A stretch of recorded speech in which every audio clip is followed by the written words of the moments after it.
নমস্কার বন্ধুরা, আজ আমি কোনো রেসিপি নিয়ে আসি না। আমার 500 রেসিপি হয়ে গেছে, একটু হলেও তো আপনাদের মনে কোঠায় জায়গা করতে পেরেছি। সত্যি ঘটনা আপনাদের সঙ্গে আমি শেয়ার করছি। আমাদের তো গ্রামে বাড়ি, তখন আমার বয়স বছর 14 মতো। গ্রামে বাড়ি কিছু হলে সকলেই জেনে যায়। আমাদের বাড়ির 3-4টে বাড়ির পরে একজনদের বাড়ি ছিল, তারা 4-5 ভাই। প্রত্যেকেই বিয়ে করে যে যার আলাদা হয়ে গেছে, যে যার আলাদা বাড়ি। আমরা কাকা বলতাম। সেই কাকাদের মধ্যে একটি কাকিমাকে দেখতে ভালো নয় ঠিকই, কিন্তু 4-5টা সন্তানের তিনি মা।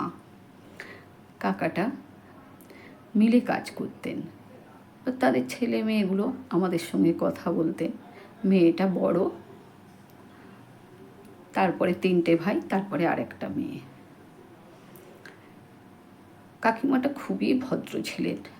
রাস্তা দিয়ে যখন যেতেন মুখ দেখা যেত না, একদম ঘুমটা দিয়ে করে যেতেন, মুখ টুক ঢাকা দিয়ে যেতেন। হঠাৎ একদিন শুনি কাকিমা পুড়ে গেছে,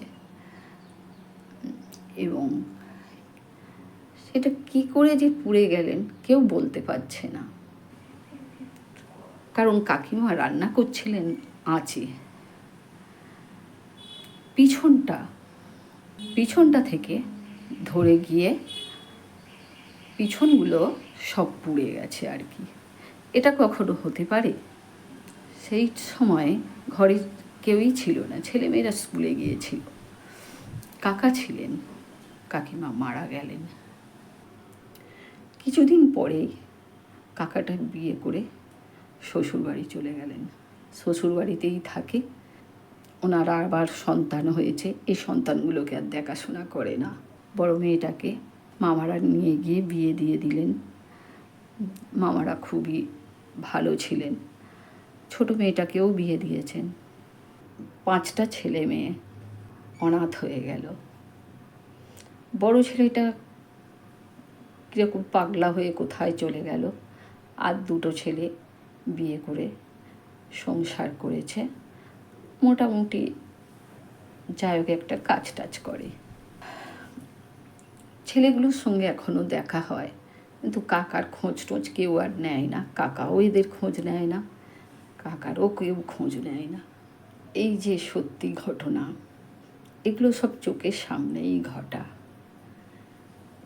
এইগুলো কি করে ভুলি বলুন তো? তাই আপনাদের সঙ্গে শেয়ার করলাম। জানি না কাকাটা আজও বেঁচে আছে কি, আমি জানি না। ছোট করেই আপনাদের সঙ্গে শেয়ার করলাম আমার এই সত্য ঘটনা। ভালো লাগলে আমাকে কমেন্ট করে জানাবেন।